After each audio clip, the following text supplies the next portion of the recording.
السماوات وما في الأرض وهو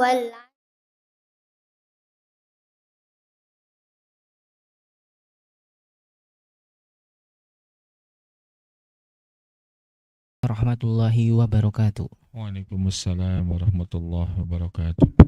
Alhamdulillahirabbil alamin wassalatu wassalamu ala asrofil anbiya'i wal mursalin wa ala alihi wa ashabihi ajmain amma ba'du. Alhamdulillah sobat muslim, pada kesempatan malam hari ini kita berjumpa kembali di ruang dengar Radio Muslim Jogja. Dan juga pada kesempatan malam hari ini kita berada di program acara Bedah Buletin At-Tauhid. Dan insya Allah Bedah Buletin At-Tauhid pada malam hari ini kita akan mengambil tema tentang setiap aktivitas ada waktunya. Dan alhamdulillah kita juga sudah dibersamai dengan Ustadz Abu Salman di kantor dakwah YPA pada malam hari ini. Kita sapa beliau terlebih dahulu. Assalamualaikum Ustadz. Waalaikumsalam warahmatullahi wabarakatuh. Bagaimana kabarnya Ustadz? Alhamdulillah baik, semoga panjenengan dan kru Radio Muslim serta para pendengar dan pemirsa Radio Muslim dimanapun mereka berada, Allah berikan kebaikan. Matur nuwun Ustaz untuk kesempatannya pada Sami-sami. malam hari ini. Dan kami juga menghimbau atau mempersilahkan kepada para pendengar dan pemirsa untuk bergabung bersama kami, mengirimkan atensinya. Insya Allah kita akan ada 2 sesi, yakni sesi materi dan sesi tanya jawab. Di sesi tanya jawab nanti baik pemirsa maupun pendengar bisa mengirimkan pertanyaan ke nomor 0852 9334 8887. Insya Allah pertanyaan yang masuk nanti akan kami bacakan di sesi yang kedua. Dan juga sebelumnya kami mengucapkan terima kasih yang sudah bergabung di kantor dakwah YPA di Pogung Rejo, juga di 107,7 FM di Kasihan dan di Gamping yang sudah mendengarkan pada malam hari ini. Semoga kita dapat bisa mengambil faedah dari apa yang Ustadz nanti akan sampaikan. Dan langsung saja kami persilakan kepada Ustadz Abu Salman. Monggo Ustadz. Ya, matur nuwun. Bismillahirrahmanirrahim. Assalamualaikum warahmatullahi wabarakatuh. Innal hamdalillah nahmaduhu wa nasta'inuhu wa nastaghfiruh wa na'udzu billahi min syururi anfusina wa sayyiati a'malina. May yahdihillahu fala mudhillalah wa may yudlil fala hadiyalah. Wa asyhadu an la ilaha illallah wahdahu la syarika lah wa asyhadu anna Muhammadan abduhu wa rasuluh sallallahu alaihi wa ala alihi wa ashabihi wattabi'in wa man tabi'ahum bi ihsanin ila yaumil qiyamah. Amma ba'd.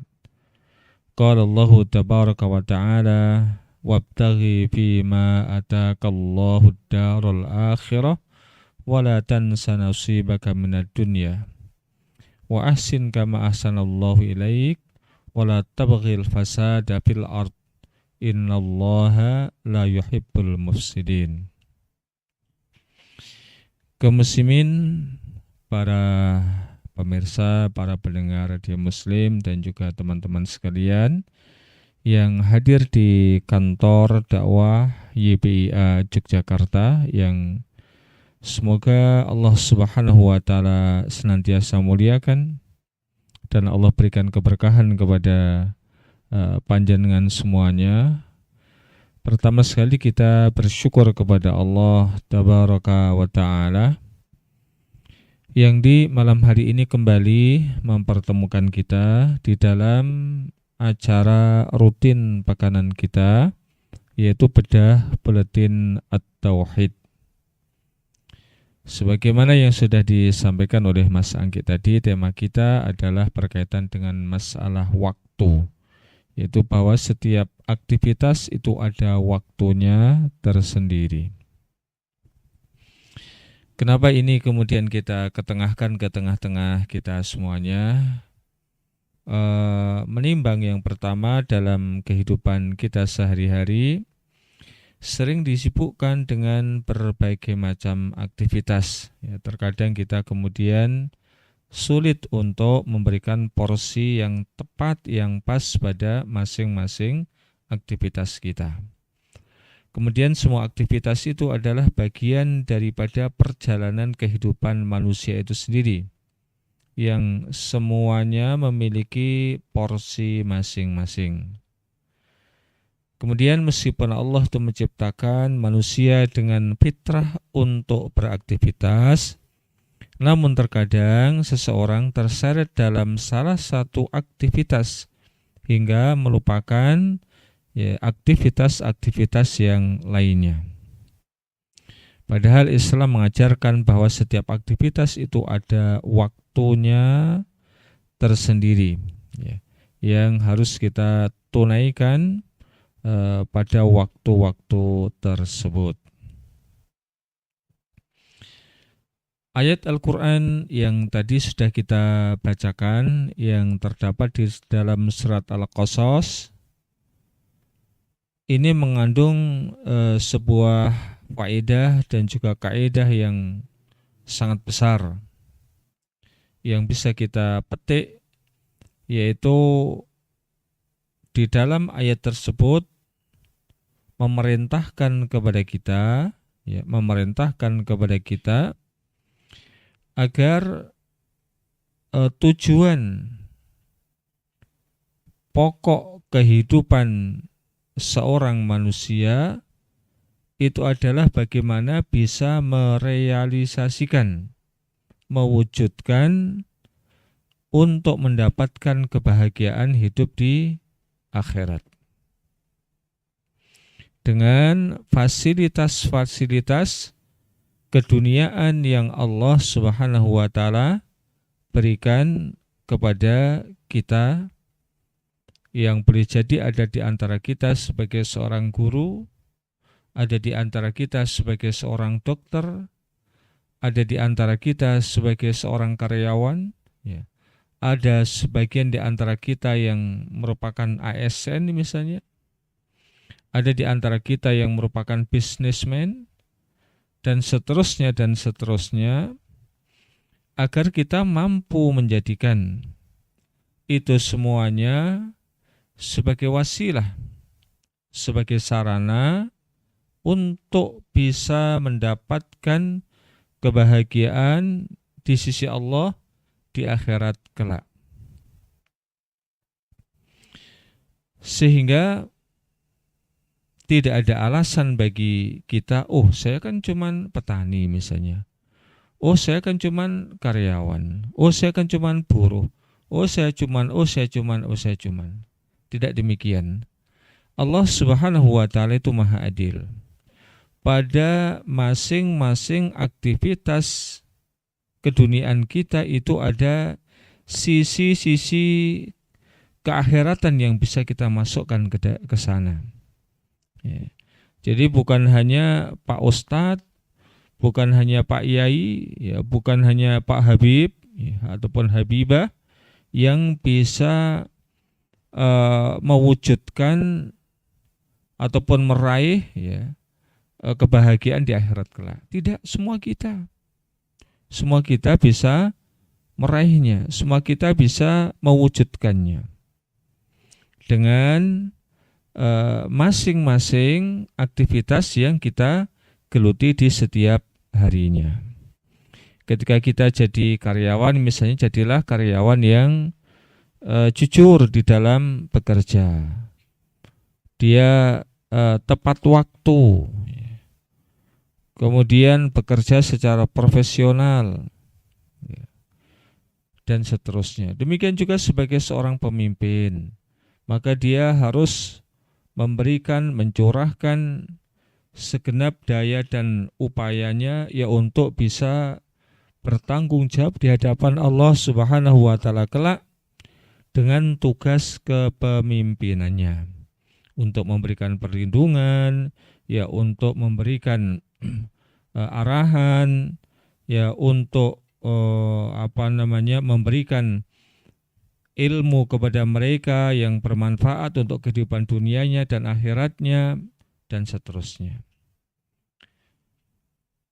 Yang sebagai mahasiswa juga demikian, belajar dengan sungguh-sungguh, memanfaatkan waktu yang ada, sebagaimana ketika dirinya meminta izin kepada orang tua untuk belajar, maka gunakan waktu belajar. Ya, jangan kemudian membuang-buang waktunya untuk ngopi semalaman, paginya tidak masuk kampus, ngantuk, malah tidur. Nanti ketika ujian menjiplak, nyontek. Tidak demikian. Maka ala kulli hal, marilah kita, siapapun kita, yang muda, yang tua, yang laki, yang perempuan, semuanya memiliki kesempatan dengan aktivitas yang kita geluti untuk meraih kebahagiaan di akhirat kelak. Maka sebagaimana firman Allah tadi, wabtaghi fima atakallahu darul akhirah. Dan carilah dengan berbagai macam sarana yang Allah Subhanahu wa taala berikan kepada kalian di dunia ini, ya, untuk meraih kebahagiaan di akhirat. Karena sesungguhnya penilaian tentang kesuksesan yang sesungguhnya dalam pandangan Islam itu adalah ketika seseorang sukses kehidupan akhiratnya. Ya. Adapun semata-mata seseorang itu sukses kehidupan dunianya, itu tidak menjadi ukuran, tidak menjadi standar. Ya, seseorang dikatakan betul-betul sukses. Ya. Nah, oleh karena itu, ketika seseorang mendapatkan kesuksesan di dunia, jangan kemudian mencukupkan diri. Wah, udah berbangga, udah kemudian merasa tidak ada sesuatu yang lain yang perlu dituju dengan kesuksesan dunianya. Ya, tidak demikian. Ya, tidak demikian seharusnya sebagai seorang muslim. Seseorang yang sukses dunianya itu baru mendapatkan satu langkah, ya, untuk menuju kepada kebahagiaan akhirat. Langkah keduanya bagaimana dia kemudian berupaya memanfaatkan kesuksesannya tadi untuk mendapatkan kebahagiaan di akhirat, ya, dengan cara memanfaatkannya sesuai dengan porsi dan tempatnya yang pas, ya. Yaitu apa?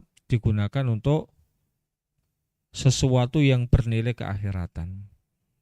Seseorang yang sukses dalam masalah dunia, dalam masalah harta benda misalnya, maka dia bisa gunakan pertama tentu kalau sudah mencapai nisab zakat, ya dia keluarkan zakatnya.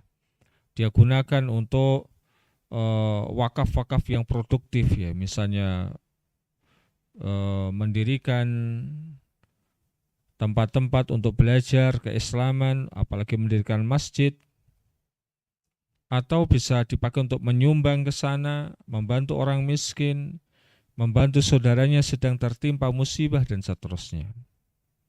Demikian juga kesuksesan yang lainnya. Misalnya seseorang memiliki ataupun mendapatkan karunia berupa jabatan, gunakanlah jabatan untuk bisa mewujudkan pesan-pesan yang Allah Subhanahu wa taala berikan di dalam Al-Qur'an, dan juga pesan-pesan yang diberikan oleh Rasulullah di dalam hadisnya. Sehingga jabatan yang dia miliki bukan justru dalam rangka untuk menjauhkan diri dan orang lain dari neraka, dari surga Allah, mendekatkan kepada neraka, namun dia harus bisa memanfaatkan jabatan tersebut bagaimana mengajak baik diri ataupun orang lain kepada surga Allah Subhanahu wa taala. Tidak menyalahgunakan jabatan yang ada di pundaknya.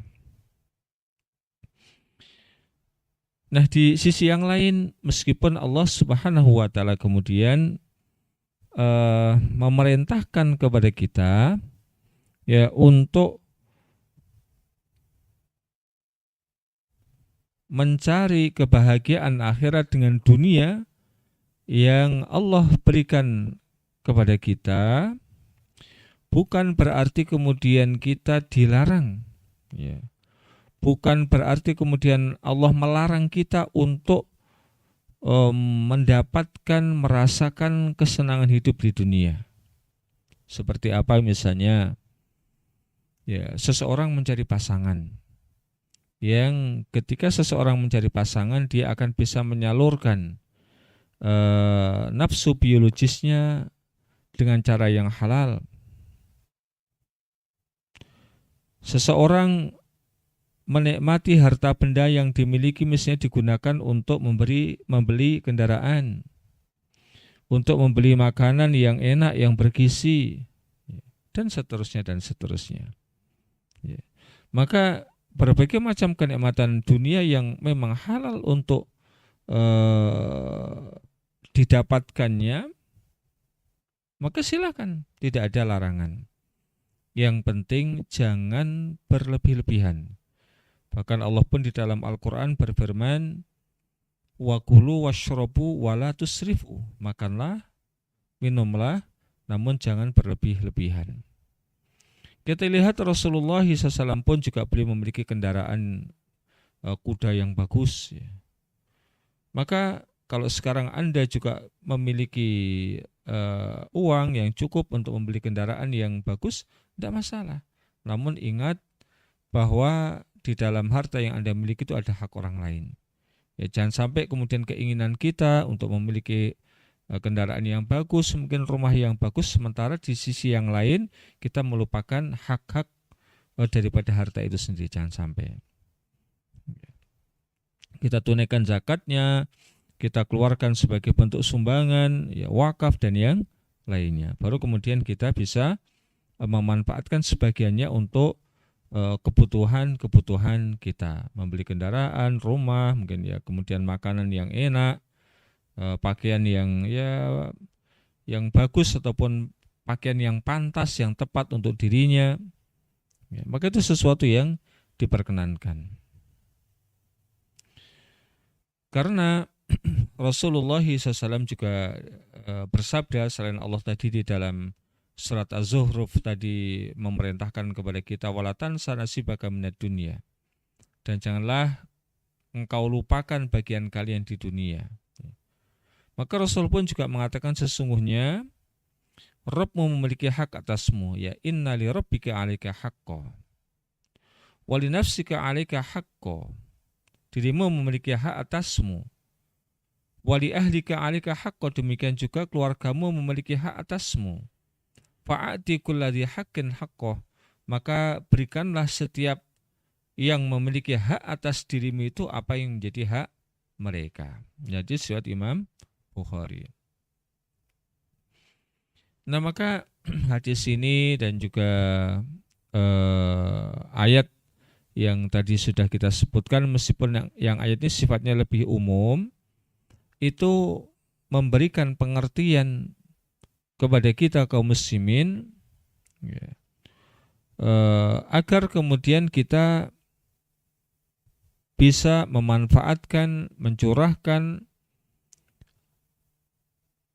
apa yang ada pada diri kita itu untuk banyak hal. Ya, untuk banyak hal. Bukan hanya terfokus pada salah satunya saja. Ya, bukan hanya terfokus pada salah satunya saja. Misalnya begini contohnya, orang karena dia itu sedang semangat untuk beribadah, maka sehari semalam isinya ibadah terus, dalam konteks ibadah yang seperti sholat, ya, siangnya berpuasa, kemudian malamnya sholat sunnah dan seterusnya hingga tidak ada istirahat. Ini hanya fokus pada salah satu hal, maka ini tidak diperkenankan. Ataupun seseorang yang dia semangat mencari duit, ya, maka terus dia memforsir dirinya untuk mengumpulkan harta sebanyak-banyaknya. Sementara yang namanya raga, badan itu memiliki batas kemampuan, baik untuk beribadah ataupun juga untuk beraktivitas mencari dunia. Nah, ketika seseorang itu hanya terfokus pada salah satu bidang saja, maka otomatis di sana akan ada bidang-bidang yang lain, akan ada hal-hal yang lain yang kemudian terlalaikan. Orang karena begitu semangatnya di dalam beribadah, akhirnya dia lupa istirahat. Boleh jadi kemudian badannya akan sakit. Yang dengan demikian justru dia karena banyak melakukan perkara-perkara yang disunahkan, lupa kewajiban untuk menjaga amanah yang Allah Subhanahu wa taala berikan kepada dirinya. Berupa apa? Berupa badan. Yang harusnya diistirahatkan secukupnya sebagaimana sabda Rasulullah sallallahu alaihi wasallam tadi. Ataupun seseorang yang dia fokus dalam masalah mencari duit, ya, akhirnya sampai lupa. Ya terkadang juga lupa istirahat, lupa makan, itu lupa keluarga, lupa anak istri.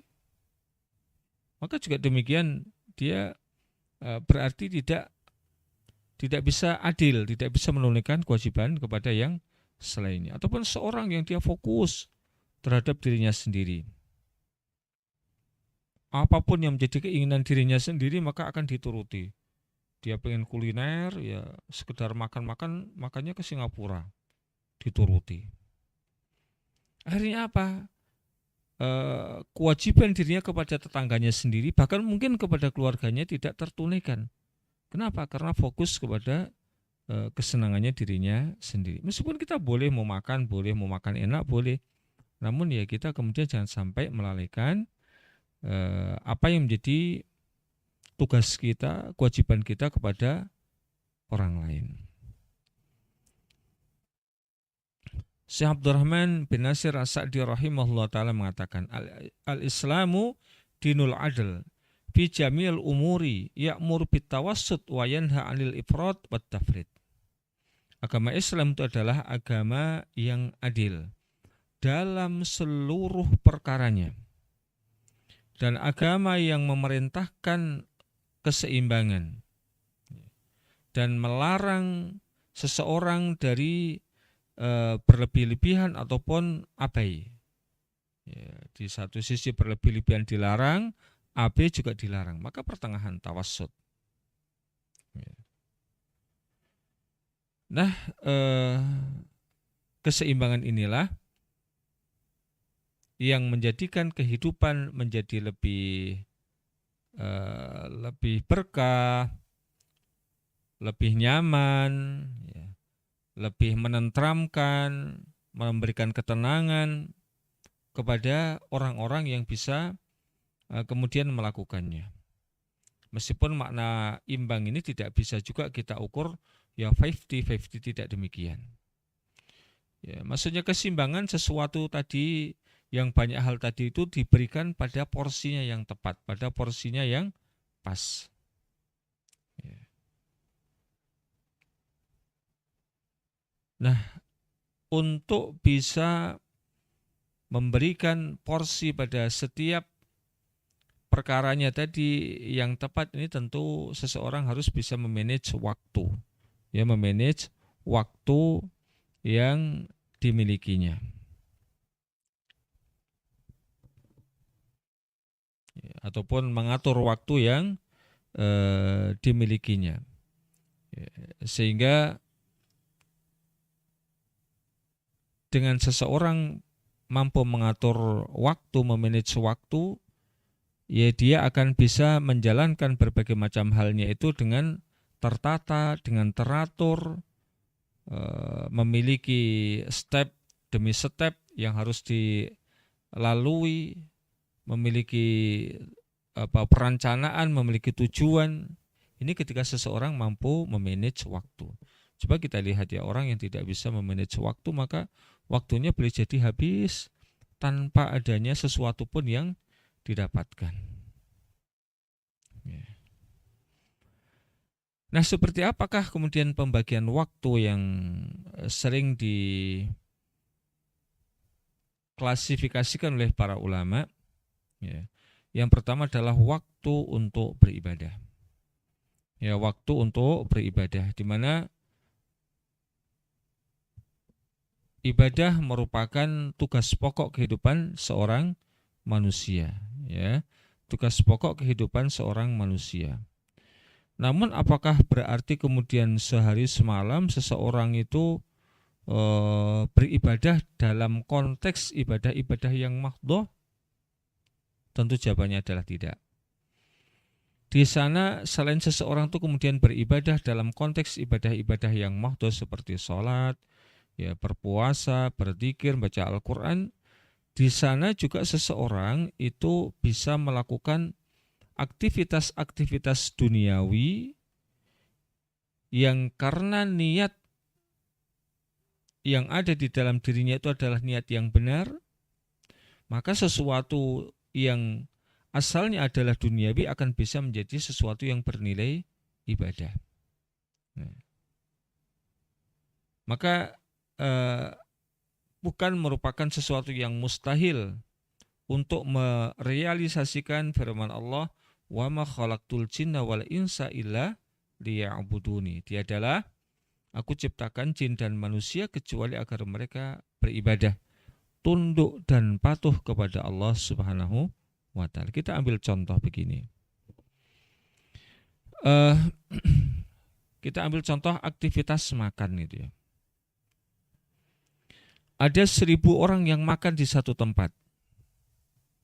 Di sana ada yang kemudian makanan yang dimakan akan mengantarkan kepada kemurkaan Allah. Ketika misalnya yang dimakan itu adalah makanan-makanan yang diharamkan, ataupun apa yang dimakan asalnya adalah makanan yang halal, namun karena cara mendapatkannya adalah dengan cara yang haram, maka dia pun menjadi makanan yang haram. Ataupun di sana ada orang yang makan namun dia hanya akan mendapatkan rasa kenyang semata, terpuaskan mulutnya semata, namun tidak ada nilainya di hadapan Allah. Dan juga di sana ada orang yang makan, dia mendapatkan apa yang menjadi kebutuhan duniawi seperti apa, keinginan mulut untuk makan yang enak, keinginan perut untuk dikenyangkan. Namun dia memiliki nilai di hadapan Allah. Ketika apa? Ketika makannya dia niat supaya badannya sehat, supaya dia bisa beribadah, supaya dia bisa mencari nafkah, bisa mencari ilmu dan yang lainnya. Dengan sekian banyak niatan-niatan yang baik, maka aktivitas makan tadi menjadi sesuatu yang bernilai ibadah di hadapan Allah Subhanahu wa ta'ala. Kita ambil contoh yang lain, semisal tidur. Ya, tidur. Ketika seseorang mengetahui ilmu yang berkaitan dengan masalah tidur, maka tidur akan bisa menjadi sesuatu yang akan mendatangkan pahala, karena dia dinilai sebagai sesuatu yang bernilai ibadah. Mau tidur misalnya dia berwudu terlebih dahulu, kemudian dia berdoa, kemudian dia berbantalkan dengan tangan kanannya, ya, miring ke sebelah kanan. Ketika dia bangun di tengah malam, kemudian berzikir dengan semisal la ilaha illallah wahdahu la syarikalah lahul mulku wa lahul hamdu wa huwa ala kulli syai'in qadir, subhanallah walhamdulillah wa la ilaha illallah Allahu akbar wa la hawla wa la quwwata illa billahil aliyyil azim Allahumma ighfirli. Maka ini akan menjadi sesuatu yang bernilai pahala, bernilai ibadah di hadapan Allah Subhanahu wa ta'ala. Dan nanti ketika bangun, ya, untuk melakukan aktivitas yang lain, dia pun berdoa, ya. Mau tidur berdoa bismikallahumma amut wa ahya. Ketika bangun kemudian dia pun berdoa alhamdulillahilladzi ahyana ba'dama amatana wa ilaihin nusur. Maka tidur yang semalaman bernilai ibadah di hadapan Allah Subhanahu wa ta'ala. Ya, ini hanya sedikit ataupun ya contoh yang kecil bahwa aktivitas-aktivitas keduniaan kita akan bisa bernilai ibadah di hadapan Allah Subhanahu wa ta'ala. Artinya wa ma khalaqtul jinna wal insa illa liya'budun, tiadalah aku ciptakan jin dan manusia kecuali agar mereka hanya beribadah kepada diriku. Ini adalah ayat yang kandungannya bisa kita tunaikan. Ya, bisa kita tunaikan. Bukan kandungan yang mustahil untuk ditunaikan. Ya, namun seberapa besar kita bisa menunaikannya ya tergantung diri kita masing-masing. Seperti Rasulullah tentu full ya bisa melakukan 100%. Para sahabat mengikuti entah berapa persen. Semakin kesini, semakin kesini, semakin berkuranglah keimanan manusia, maka semakin tidak bisa menjadikan dirinya ya hamba yang setiap saat beribadah kepada Allah Subhanahu wa ta'ala.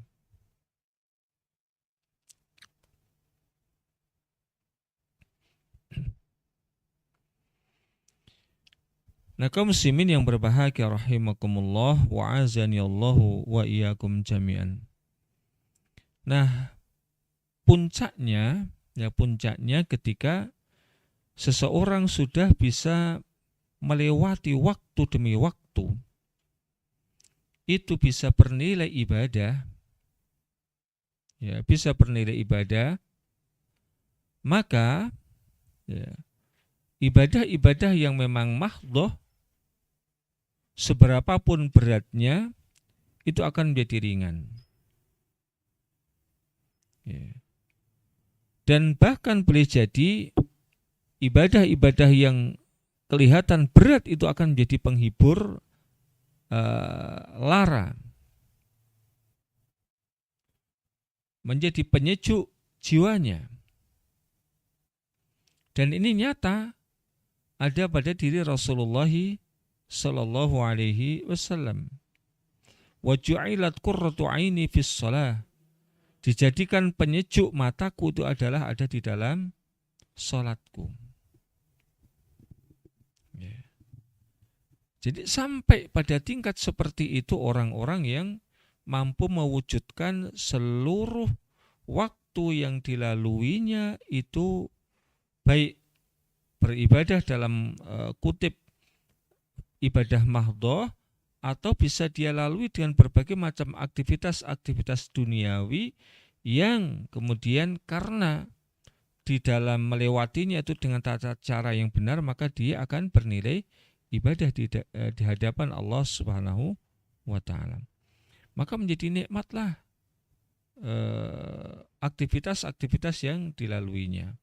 Menjadi nikmatlah kemudian ibadah-ibadah yang boleh jadi dalam pandangan orang lain itu adalah ibadah yang memberatkan, ibadah yang menyulitkan. Namun kenyataannya sholat yang bagi sebagian kaum muslimin itu sesuatu yang sangat berat, ternyata dalam pandangan Rasulullah itu menjadi penyejuk. Luar biasa. Ya, maka hadis ini secara tidak langsung ini mengingatkan kita semuanya. Ya, mengingatkan kita semuanya. Sejauh mana hati kita itu akan menjadi tenang, mata kita itu akan menjadi sejuk ketika beribadah. Ya, sejauh mana? Maka kurang lebih itulah yang bisa kita jadikan sebagai alat untuk menilai ya diri kita. Ya. Kalau kita kemudian merasa terbebani, merasa kemrungsung ya kalau dalam bahasa Jawa ini ketika melakukan ibadah, lah ini berarti menjadi sarana bagi kita untuk menilai bahwa ya kita berarti belum bisa mencapai titik yang seharusnya bisa kita capai. Titik apa itu? Titik kita merasa senang, kita merasa bahagia, kita merasa tentram ketika beribadah kepada Allah. Kenapa? Karena itulah tujuan diciptakannya kita. Ya. Meskipun ini ada sesuatu yang sepertinya sulit, namun harus kita usahakan. Toh kita sendiri mungkin ada ibadah-ibadah yang kita kemudian merasa tentram, merasa tenang di sana, ya, merasa sejuk pandangan kita. Nah itulah yang menjadi identitas bahkan menjadi kekhususan orang-orang yang memang sudah mampu menunaikan tugas utamanya dihidupkan di dunia, yaitu untuk beribadah kepada Allah. Ya, tadi contoh sempurnanya adalah Rasulullah. Saking berkualitasnya di dalam mengabdi kepada Allah, maka sholat pun yang bagi orang lain itu berat, bagi dia ternyata menjadi penyejuk pandangan, penentram hati. Ya. Maka marilah kita kemudian mengarah, melangkah menuju kepada hamba yang sebaik-baiknya di dalam mengabdi kepada Allah Subhanahu wa taala, dengan cara melatih diri kita ya untuk bisa merasa senang, tentram, sejuk mata kita ketika beribadah kepada Allah Subhanahu wa taala. Tentu ini adalah perlu perjuangan. Kita latih psikis kita latih juga badan kita paksa untuk melakukan ibadah kepada Allah, sehingga pada saatnya nanti kita akan merasa ringan yang dahulunya itu berat untuk kita lakukan. Dan saya kira kita pun bisa kemudian menengok ke belakang dulu betapa untuk sholat 5 waktu itu beratnya bukan main. Ketika masih sibuk dengan bulan, dengan main dan seterusnya, sehingga sholat itu begitu beratnya. Setelah itu sholat yang 5 waktu menjadi ringan. Yang masih agak berat berjamaah ke masjid misalnya. Namun karena kita paksa, lama-lama berjamaah ke masjid menjadi sebuah kebutuhan. Ya, dan seterusnya. Itulah yang kemudian perlu kita lakukan. Yang kedua adalah waktu untuk mencari nafkah dan berkarya. Terlebih lagi adalah bagi seorang kepala keluarga. Maka harus ditanamkan di dalam jiwanya bahwa mencari nafkah itu merupakan bagian daripada beribadah kepada Allah Subhanahu wa taala. Ya, merupakan bagian daripada bentuk penghambaan kita kepada Allah, yang kayak tadi kalau kita iringi dengan niat-niat yang benar, maka akan semakin besar pula lah ganjaran yang Allah Subhanahu wa taala akan berikan kepada kita. Kita bekerja dengan niatan supaya tidak menjadi peminta-minta. Kita bekerja dengan niatan supaya bisa memenuhi kebutuhan keluarga. Ya. Bahkan Rasul sampai mengatakan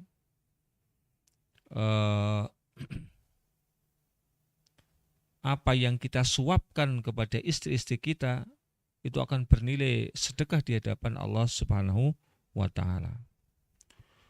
Kemudian Rasul juga membandingkan 1 dinar yang engkau ataupun 1 dirham yang kau berikan kepada fakir miskin, 1 dirham yang kau infakkan fisabilillah, dan 1 dirham yang engkau berikan kepada keluargamu, maka yang paling besar ganjarannya adalah yang engkau berikan kepada keluargamu.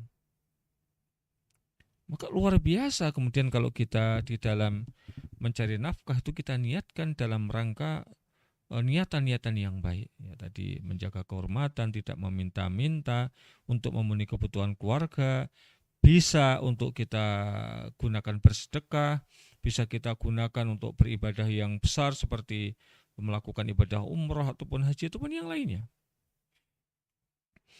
Maka menjadilah aktivitas duniawi yang berupa mencari nafkah, yang itu entah orang kafir, entah itu orang muslim, semuanya juga melakukan yang namanya mencari nafkah.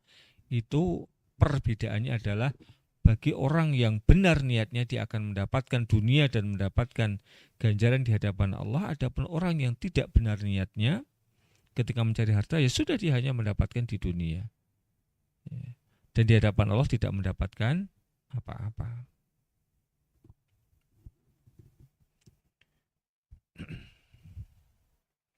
Dan kalau kita lihat para nabi itu juga mereka bekerja. Rasulullah itu dia pernah menjadi penggembala kambing. Kemudian para nabi juga ada yang mereka berprofesi sebagai tukang jahit, ada yang berprofesi sebagai pedagang, ada yang berprofesi sebagai tukang kayu dan yang lainnya. Ya. Maka seseorang yang kemudian mencari nafkah, bekerja, itu dia sekaligus selain untuk kemudian memenuhi kebutuhan diri dan keluarganya, maka sebagai bentuk pula rasa syukurnya kepada Allah Subhanahu wa taala atas berbagai macam potensi yang Allah berikan kepada dirinya. Ya, coba kalau seseorang diberikan otak yang cerdas, tenaga yang kuat, namun tidak dimanfaatkan, berarti dia tidak bersyukur kepada Allah Subhanahu wa taala. Sehingga begitu mulianya mencari nafkah, sampai-sampai Rasul bersabda, la ayyah tatiba ahadukum khuzmatan ala dhahri khairun lahu min ayyas'ala ahadan. Seorang yang mengumpulkan kayu bakar dan memikulnya kemudian maksudnya dia jual, itu lebih baik bagi dirinya daripada meminta-minta. Hadis riwayat Imam Bukhari. Oleh karena itu, ketika kita masih Allah berikan kemampuan, masih Allah Subhanahu wa taala berikan kesempatan, sebagai bentuk syukur kita terhadap pemberian Allah Subhanahu wa taala tersebut, jangan kita sia-siakan. Berupayalah, berusahalah. Jangan orang Allah berikan tenaga yang kuat, pemikiran yang maju, yang bagus, namun malah dia senang ngemis di jalan misalnya. Dan pertimbangan, wah enak ngemis itu. Ya minta-minta itu enak tanpa harus mengeluarkan pemikirannya, tenaganya, ya udah dapat duit. Ya. Tapi ini sesuatu yang tidak baik dalam pandangan Allah Subhanahu wa taala. Masih lebih baik seseorang yang ngumpulin kayu bakar di hutan-hutan yang memang diperbolehkan untuk diambil, kemudian dikumpulkan, dibawa ke pasar ataupun ke mana yang di sana bisa kita jual.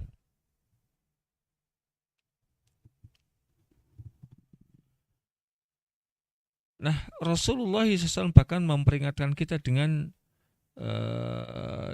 tegas, ya. La yahillu man yakdiru ala takassub yas'alan nasa bal yambagi ayata'affafa fa inna takassub afdalu wa azu nafsan. Tidak halal bagi seseorang untuk meminta-minta. Tidak halal berarti haram, kan? Ya, tidak halal berarti haram. Ya, tidak halal bagi seseorang untuk meminta-minta saat ia masih memiliki kemampuan bekerja. Ya.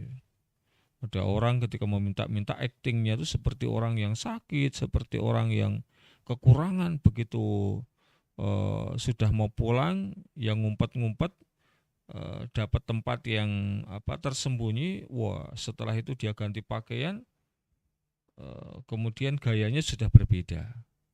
Ya. Nah, orang yang semacam itu adalah orang yang diharamkan untuk meminta-minta. Yang ketiga adalah waktu untuk keluarga. Ya, waktu untuk keluarga. Tadi waktu untuk beribadah, waktu untuk berkarya ataupun mencari nafkah, kemudian waktu untuk keluarga. Kaum muslimin yang berbahagia rahimakumullah, sesungguhnya keluarga ini merupakan anugerah dari Allah Subhanahu wa taala. Ya, keluarga tersusun dari mulai pasangan. Ya, pasangan yang lelaki punya istri, yang istri punya suami. Kemudian di sana ada anak-anak, ada cucu dan seterusnya. Itu merupakan kebahagiaan sendiri. Ya, kebahagiaan tersendiri bagi seorang yang Allah hidupkan di dunia ini. Coba orang boleh jadi dia memiliki harta benda yang banyak, jabatan yang tinggi, tapi ternyata masih belum mendapatkan pasangan. jelas dia akan merasa ada sesuatu yang sangat kurang. Dia merasakan sesuatu yang sangat kurang, masih hampa. Berbeda seseorang yang boleh jadi ya penghasilan ngepas-ngepas, namun kemudian dia memiliki pasangan, memiliki anak, badan yang mungkin letih, mungkin capek, ketika sampai di rumah melihat senyuman istrinya, melihat senyuman-senyuman anaknya, canda tawaria mereka, menjadi bahagia, menjadi senang. Ya, sungguh keluarga merupakan anugerah Allah Subhanahu wa taala yang sangat besar. Maka Allah Subhanahu wa taala secara tegas ya menyatakan di dalam Al-Qur'anul Karim, ya, sesungguhnya kami telah mengutus beberapa rasul sebelum engkau wahai Muhammad. Walaqad arsalna rusulan min qablika wa ja'alna lahum azwajan wa dzurriyyah. Dan kemudian kami berikan kepada mereka istri-istri dan juga anak-anak. Kenapa? Karena ini menjadi pelengkap kebahagiaan hidup seseorang di dunia ini. Nah, di sisi lain kita berharap dengan adanya keluarga kita akan mendapatkan kebahagiaan.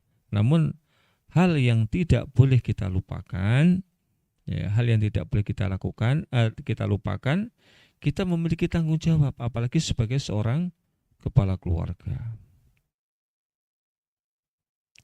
Apa yang tidak boleh kita lupakan? Berupayalah, berusahalah agar kita bisa menjadi sumber kebahagiaan bagi mereka semuanya. Sumber kebahagiaan bagi istri, sumber kebahagiaan bagi anak-anak, cucu dan yang lainnya. Bagi sumber kebahagiaan bagi orang-orang tua kita, mertua kita, saudara-saudara kita yang lainnya.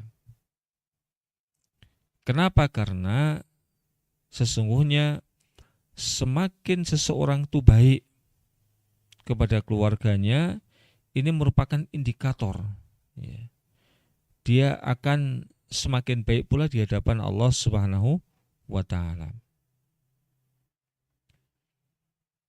Karena banyak di antara manusia yang mereka begitu baik di tempat kerjanya, begitu baik di hadapan teman-temannya, tapi ternyata kalau melihat track record di rumahnya, sangat tidak baik. Dengan istrinya misalnya kasar, dengan istrinya misalnya pelit, dengan anak-anaknya juga demikian, pelit, kasar, tidak bisa memberikan suri tauladan yang baik, tidak perhatian kepada mereka. Ya. Namun ketika di hadapan orang lain, Masya Allah luar biasa.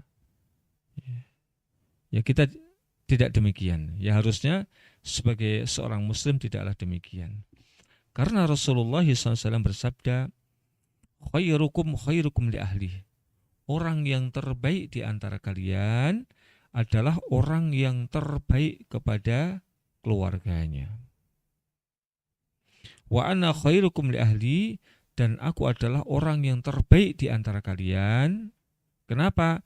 Karena aku adalah orang yang terbaik kepada keluargaku. Maka kita lihat baginda Nabi SAW, meskipun dia adalah seorang kepala negara, meskipun dia adalah seorang komandan perang, ya, namun ternyata ketika dirinya di rumahnya, ya, beliau di rumahnya itu tidak segan-segan untuk memberikan bantuan kepada keluarganya. Contohnya Ibunda Aisyah radhiyallahu taala anha mengatakan, kana Nabiyyu sallallahu alaihi wasallam fi mihnati ahli. Di mana Rasulullah SAW itu dia senantiasa mengetahui buat kerepotan istri-istrinya. Dan kemudian dia pun membantu, ya, tugas-tugas istrinya. Namun ketika sudah datang waktu sholat, maka beliau tinggalkan semuanya dan kemudian bergegas menuju ke masjid.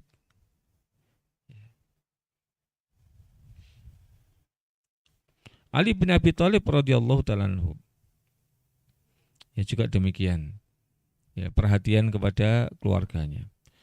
Dan bentuk perhatian kepada keluarga yang paling utama itu adalah bagaimana kemudian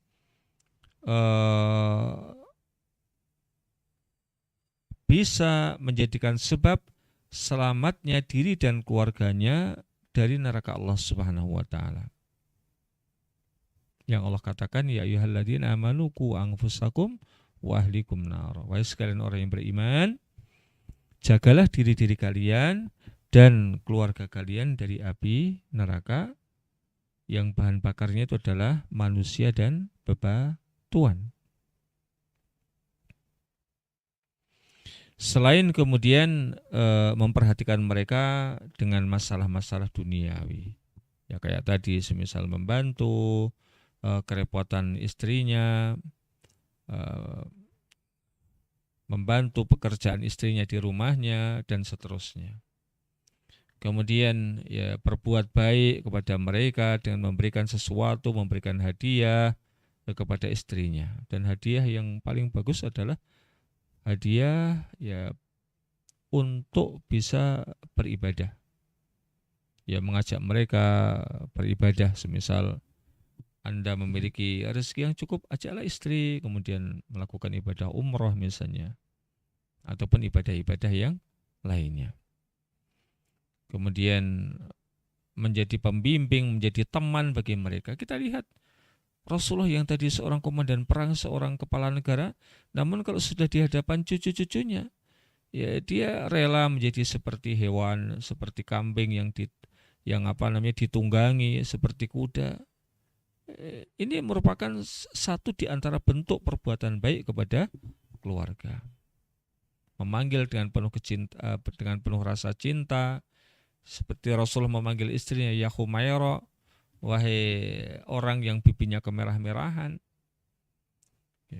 Jangan kemudian malah kita panggil dengan kata-kata yang tidak menyenangkan, karena mungkin istri kita itu gemuk, lalu kita panggil wahai kerbu. Jangan. Namun kita panggil dengan sesuatu yang menyenangkan mereka. Ibnu Hajar al-Asqalani asy-Syafi'i rahimahullah ta'ala mengatakan, fi hadzal hadis dalilun ala anna mizanil khair mizanal khairiyah innama huwa fi muamalatihi li ahli. Fahum ahaqqun nasi bi husni khuluqihi wa muasyaratihi. Tolak ukur kebaikan seseorang itu adalah seperti apa kebaikannya kepada keluarganya. Karena mereka adalah orang yang paling berhak mendapatkan perlakuan baik dari dirinya. Mereka lah orang-orang yang paling berhak untuk mendapatkan baiknya akhlak, baiknya budi pekerti. Ya, karena mereka adalah orang-orang yang ada di sekitar kita. Jangan sampai misalnya orang itu begitu murah, begitu lomo kalau bahasa Jawa ini itu ya, begitu pemurah kepada orang lain, namun kepada istrinya pelitnya setengah mati. Kepada orang lain, yuk kita, kamu tak ajak, tak traktir makan di misalnya di restoran ini, udah milih apa saja, nanti aku yang bayar. Namun kepada istrinya sekedar dimintai untuk membeli beras, untuk membeli lauk, wah itu udah cukup kan? Ya 50.000 kan udah cukup. Wah. Padahal jajan memberikan jajan kepada temannya, mentraktirnya tuh sampai 500.000 bahkan mungkin jutaan, itu enggak hitung-hitungan. Namun kepada istrinya pelitnya setengah mati. Ya, padahal harusnya mereka lah yang layak untuk kita perbuat baik. Betapa tidak mereka yang menyiapkan apa yang menjadi kebutuhan kita, membantu kita untuk menyelesaikan berbagai macam pekerjaan. Namun kok perhitungan banget kalau kepada istrinya, sementara sama orang lain yang tidak ada apa-apanya begitu pemurah. Yang keempat, waktu untuk diri sendiri. Maka seorang manusia di dalam menjalani proses kehidupannya, selain dia memiliki banyak tugas karena harus berinteraksi dengan orang lain, namun hendaknya dia memiliki waktu, mengalokasikan waktu untuk dirinya sendiri. Ya. Baik dengan semisal dalam rangka untuk meningkatkan kualitas diri dalam masalah keilmuan misalnya, baik dalam rangka untuk mendekatkan dirinya kepada Allah, bertafakur fiddin, ya, belajar, ataupun sekedar untuk menjaga kesehatan tubuhnya dengan berolahraga dan yang lainnya, menjaga kebersihan sehingga dirinya tetap tampil prima. Ya. Pernah ada salah seorang sahabat yang dia oleh Rasulullah SAW itu dipersaudarakan dengan Salman Al-Farisi. Sahabat ini namanya adalah Abu Darda. Nah, Abu Darda ini fokusnya untuk beribadah luar biasa sampai kemudian melupakan istrinya. Sampai melupakan istrinya. Ya, hingga istrinya pun akhirnya ya udah malas lah mau berdandan tuh malas. Sehingga ketika Salman Al-Farisi ini datang kepada Abu Darda dan pertama yang ditemui itu adalah ataupun yang menemui beliau adalah istrinya, maka Salman kemudian tanya, kenapa nih penampilanmu seperti itu, acak-acakan? Ya. Maka kemudian Abu Darda mengatakan, ya karena saudaramu si Abu Darda sudah tidak butuh aku lagi. Nah, dari situ kemudian akhirnya Salman nginep di rumah Abu Darda. Malam harinya ketika Abu Darda mau bangun mau qiyamul lail, maka Salman tanya, mau ngapain? Qiyamul lail. Tidur dulu, itu baru sepertiga malam yang awal, udah mau qiyamul lail. Tidur dulu. Sampai pertengahan malam bangun lagi, mau ngapain? Mau qiyamul lail. Tidur dulu. Kemudian baru ketika malam tinggal sepertiganya dia bangun, Salman pun ikut bangun dan ikut sholat bersama-sama. Dan kemudian Salman memberikan nasihat sebagaimana nasihat Rasul di atas tadi. Ketahuilah sesungguhnya dirimu memiliki hak atas dirimu juga. Keluargamu memiliki hak atas dirimu. Istrimu juga memiliki hak atas dirimu. Ya. Maka berikanlah kepada setiap yang beratas dirimu itu apa yang menjadi hak mereka. Maka kemudian Abu Darda enggak terima. Dilaporkan sama Rasulullah. Dan Rasulullah ternyata menjawab, benarlah apa yang dikatakan oleh Salman. Kalau tidak salah nih hadisnya diriwayatkan oleh Al-Imam Al-Bukhari. Maka kaum muslimin yang berbahagia rahimakumullah, diri kita juga memiliki hak. Yang Rasul tadi juga sudah mengatakan, wa inna li jasadika 'alaika haqqo. Tubuhmu memiliki hak atas dirimu yang harus kita tunaikan. Ya, memberikan asupan yang bergizi, memberikan asupan yang baik, yang halal, kita kemudian istirahat yang cukup, berolahraga, sehingga kita tidak menyia-nyiakan anugerah Allah kepada kita yang berupa jasad ini. Ya, tidak kita sia-siakan. Maka orang yang kemudian misalnya dia suka mendem-mendem, suka narkobanan, ya, kemudian melek semalaman, untuk begadang, untuk hanya sekedar ngopi-ngopi, ya, sebagaimana yang banyak dilakukan mahasiswa dewasa ini, itu namanya menyia-nyiakan karunia Allah, dan tidak seharusnya demikian.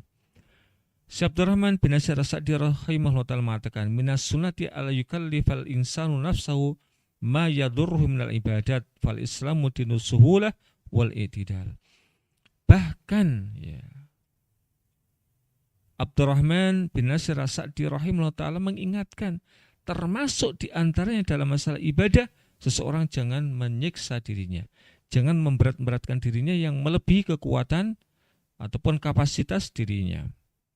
Termasuk sunnah adalah tidak memaksakan diri dalam ibadah hingga membahayakan tubuh. Ya, karena mau nyobain beribadah akhirnya malah sakit. Kenapa? Memforsirnya, ya, jangan sampai. Islam adalah agama yang mudah, ya, dan agama yang memperhatikan masalah keseimbangan. Yang terakhir ya adalah waktu untuk masyarakat dan menebar manfaat. Ingat bahasanya kita itu bukan hanya makhluk individu, namun kita juga adalah makhluk sosial. Kecuali kalau Anda hidup di hutan sendirian, temannya hewan-hewan, ya berarti sosialnya sama hewan-hewan. Namun ketika kita hidup di tengah manusia yang lain, hidup di tengah masyarakat, pastinya kita juga adalah makhluk sosial. Dan yang namanya makhluk sosial itu tugas pokok kita adalah bagaimana kita bisa berta'awun untuk melakukan kebaikan. Wa ta'awanu 'alal birri wat taqwa wa la ta'awanu 'alal ismi wal 'udwan. Tolong menolonglah kalian untuk bisa menjalankan perintah-perintah Allah dan menjauhkan diri dari larangan-larangan Allah. Dan janganlah kalian saling tolong-menolong untuk saling bermusuhan dan melampaui batas dan juga berbuat dosa. Hingga muncullah kaidah yang harus kita ingat ketika kita berinteraksi dengan masyarakat, yaitu jadilah kita orang yang bisa menebar kebermanfaatan untuk orang lain. Ya, ini kaidah di dalam kita bermasyarakat, kaidah kita di dalam bersosial. Jadilah kita orang yang bisa menebar kebermanfaatan untuk orang lain. Apapun status kita, siapapun kita, berkomitmenlah untuk menjadi orang yang bermanfaat bagi orang lain. Dimulai bermanfaat bagi keluarga kita, sehingga kita pun akan menjadi sosok tauladan di dalam rumah tangga kita. Kita pun akan bermanfaat bagi orang lain. Dan jangan kemudian kita malah menjadi orang yang menyusahkan orang lain, menjadi sampah di tengah masyarakat, menjadi beban bagi orang lain, jangan. Maka Rasulullah SAW bersabda, khairun nas anfa'uhum linnas, sebaik-baik manusia itu adalah yang paling bisa memberikan kebermanfaatan untuk orang lain. Ibnul Qayyim al-Jauziyah pun mengatakan, al-imanu da'in ila mahasinil akhlaq wa asma mahasinil akhlaq naf'un nasi wal ihsanu ilaihim. Iman itu mendorong pada akhlak yang mulia, dan akhlak yang paling tinggi adalah memberi manfaat dan berbuat baik kepada manusia, ya, kepada orang lain. Maka marilah kita sekali lagi memiliki prinsip, ya, satu di antara cara kita mengisi waktu kita adalah bagaimana kita menjadi orang yang bermanfaat bagi masyarakat kita. Ada kerja bakti, ketika yang dikerjakan itu adalah memang sesuatu yang mudah, berangkat. Jangan karena rajin ngaji, ada kerja bakti, Anda ada waktu tidak mau berangkat. Kerja baktinya padahal misalnya memperbaiki jalan, berangkatlah. Dan lebih baik lagi berangkatnya bukan hanya dengan berlambaikan tangan, namun tangannya membawa sesuatu, mungkin minuman, mungkin makanan, diberikan kepada mereka.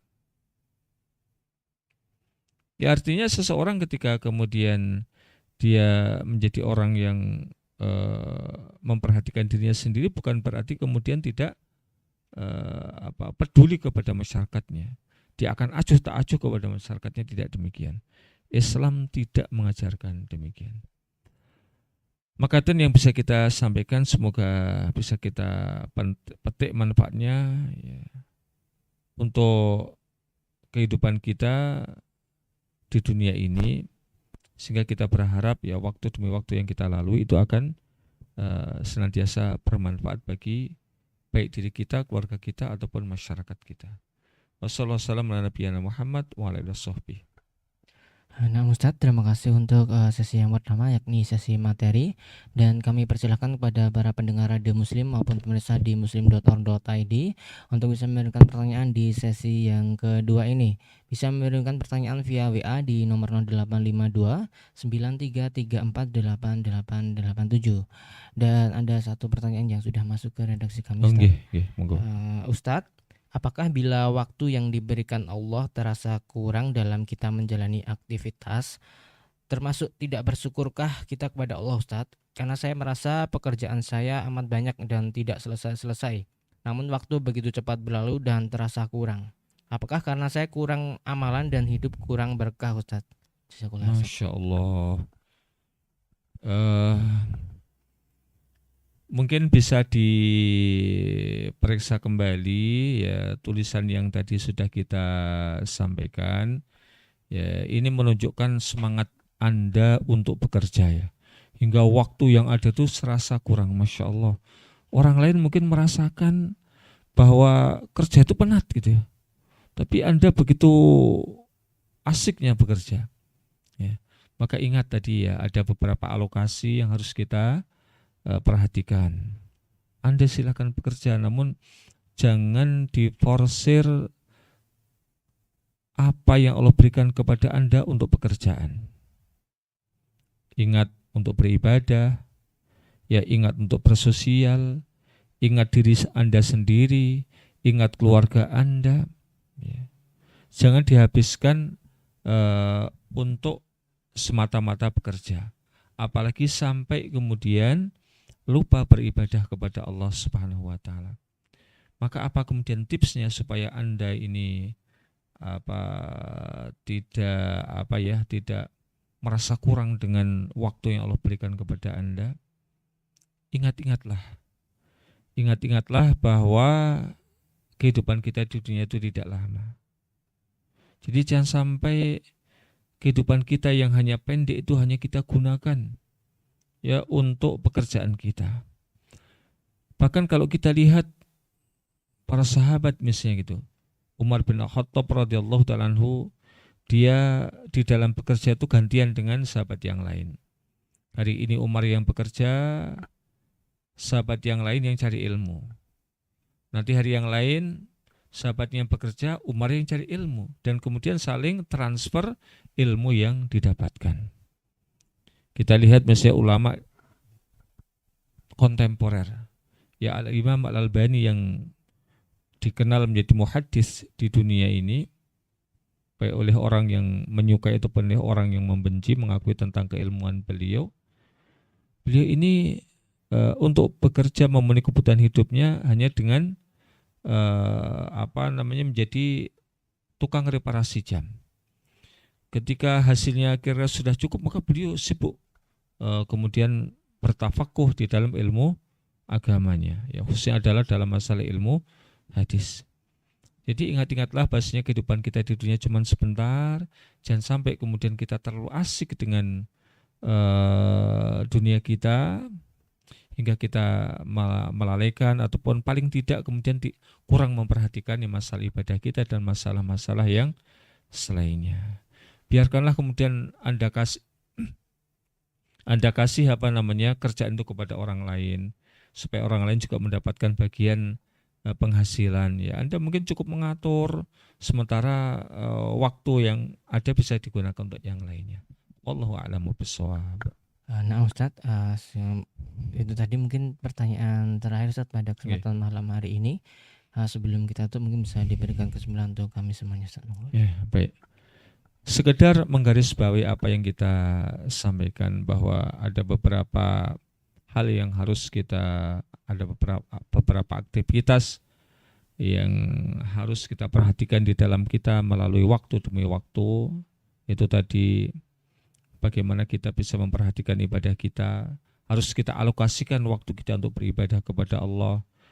Kemudian kita alokasikan juga waktu kita untuk keluarga kita, ya untuk diri kita, ya untuk orang lain, ya. Kemudian untuk bekerja, sehingga kita berharap bahwa waktu yang kita miliki itu semuanya menjadi waktu yang produktif, ya. Menjadi waktu yang produktif ya untuk masing-masing alokasi tadi. Dan sehingga di dalam kita beragama itu menjadi orang yang tawasud, menjadi pertengahan, ya tidak memforsir apa yang Allah berikan kepada kita untuk satu bidang saja, sementara kita tidak memperhatikan ataupun dengan kata lain kita menyia-nyiakan bidang-bidang yang selainnya. Semoga bermanfaat. Mohon maaf atas segala salah dan kurangnya. Wassallallahu wasallam ala nabiyyina Muhammad wa ala alihi washabbihi wa akhiru da'wana alhamdulillahirabbil alamin. Kita sudah dengan doa kafaratul majlis. Subhanakallahumma bihamdika Asyhadu an la ilaha illa anta astaghfiruka wa atubu ilaik. Billahi taufiq wal hidayah. Assalamualaikum warahmatullahi wabarakatuh. Waalaikumsalam warahmatullahi wabarakatuh. Kami ucapkan jazakallah khair kepada Ustaz Abu Salman. Jazakumullah khairan. Semoga Allah senantiasa menjaga Ustaz dan keluarga. Amin. Amin amin. Waalaikumsalam. Dan kami ucapkan juga terima kasih kepada teman-teman yang sudah hadir di kantor dakwah pada malam hari ini. Semoga Allah senantiasa mencatat kebaikan yang telah kita lakukan.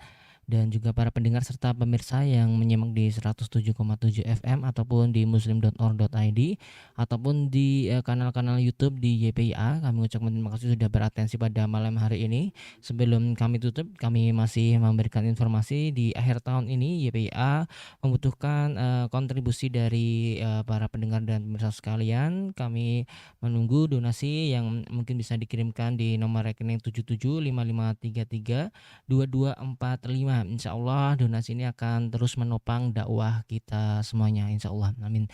Dan kami tutup perjumpaan kita pada Bedah Buletin edisi pada malam hari ini. Semoga Allah senantiasa memberikan kebermanfaatan untuk program acara ini, amin. Dan kami tutup, wassalamualaikum warahmatullahi wabarakatuh.